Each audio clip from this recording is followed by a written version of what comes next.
Nilijikuta najitetea sababu napanga kunoni, ila afande.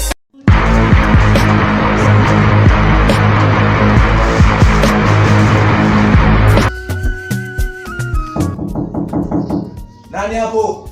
Baba. Ingia familia.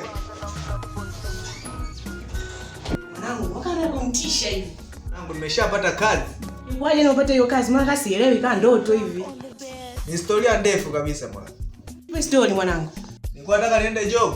Ila basi, ngoja nikupe story. Karibu tuketi hapo.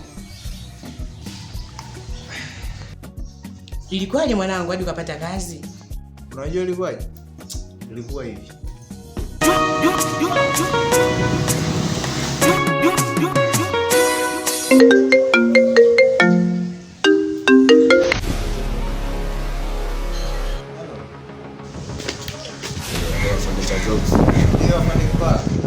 Upo wapi?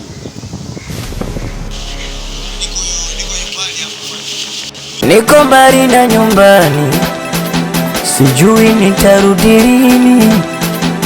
Niko mbali na nyumbani, sijui nitarudi lini. Mimi jamani,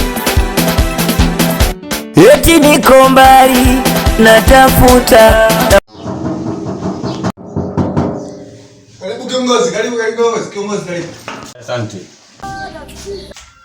Ndio afande. Ndio. Mimi nataka kuelekea kwangu sasa. Sawa kabisa.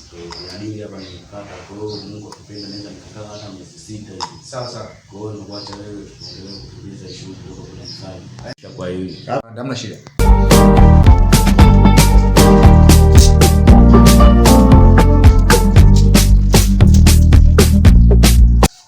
Kwa hiyo hapo hakuna shida. Hamna shida afande.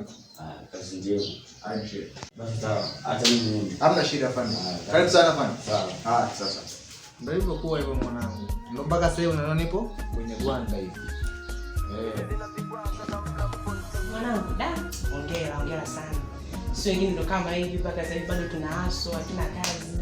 Yaani tupo tu basi fanye mpango na yeye hata kazi ya kupika au kufagia. Hamna shida, ndakutafutia wewe familia yangu, hamna shida kabisa. Hakika fanya hivyo, maana watu tunaaswa, koti hili au lisi sije kununua. Yaani sije kununua hata nguo kuvaa shida, nimelisi tu yani mwanangu. Hamna shida. Mimi ndakutafutia familia. Yaani wewe usijali kabisa kuhusu hilo. Fanya hivyo utakuwa umenisave sana. Hamna shida. Acha niende mwanangu. Hamna shida. Ngoja na mimi niingie ofisini hapa. Hamna shida basi. Poa. Mtana ngoja mimi. Mimi naenda kusoma mwanangu. Haina shida. Poa. Nashukuru nimejua kisa salio, ngoja kwanza nitafute ela.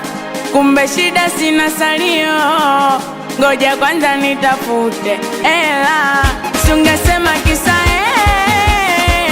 na nafanya ngosero. Sungesema kisa na nafanya ngosero. Uwezo wa smartphone ya kumisina, uwezo wa kiswaswadu usijali. Niliposi kwa nafasi yangu, nikiamini wazi kwamba wewe ndo mke wangu. Siamini Mungu wangu, kilichonikuta siamini macho yangu. Nashukuru nimejua kisa salio, ngoja kwanza nitafute ela. Kumbe shida sina salio, ngoja kwanza nitafute